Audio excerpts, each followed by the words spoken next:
Maintenant, les freins de la communication, ou bien les obstacles, ou bien tout simplement le bruit, d'accord? La communication peut être soumise à des facteurs de perturbation qui empêchent la communication d'atteindre son but. Ces facteurs de perturbation sont multiples et sont liés à des difficultés de communication chez les intervenants, à des perturbations dans le message ou à des interférences liées au contexte. Donc, les facteurs de perturbation, on peut les trouver chez l'émetteur, chez le récepteur, peut-être dans le canal, le choix du canal, dans le message lui-même, dans le feedback, la façon avec laquelle nous avons fait le feedback, le codage, décodage, etc. Généralement, on peut identifier trois types de freins. Donc, il y a les perturbations liées au contexte, à la situation de communication, les perturbations relatives à l'émetteur et au récepteur, et finalement les perturbations liées au langage.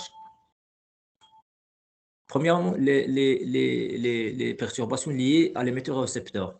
Ils sont généralement liés au manque de préparation, bien sûr, préparation du moment de la communication, aux différences de répertoire. La communication peut s'effectuer entre des personnes qui ont des cadres de référence différents et qui ne se comprennent pas. D'accord? Si par exemple, on va être dans une situation de communication qui lie une personne très cultivée, une personne illettrée, donc généralement, on peut trouver des difficultés de compréhension entre les deux personnes. Au défaut de rétroaction, manque ou l'absence carrément du feedback. Donc, généralement, il y a l'absence d'écoute, d'observation, de l'interlocuteur entraîne de nombreuses incompréhensions.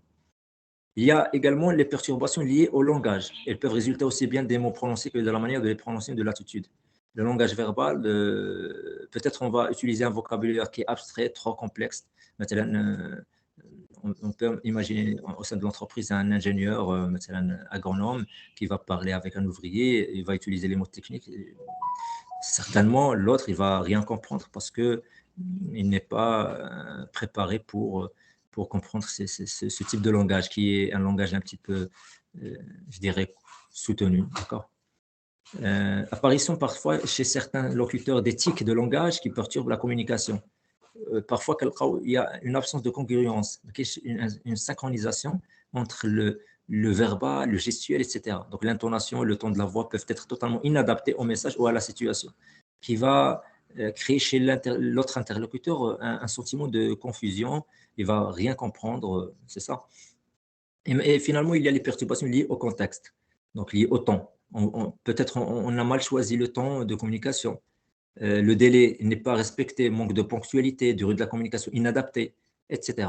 Donc, ce sont des perturbations liées au temps euh, dans lequel s'effectue la communication, la- durant lequel la communication s'effectue.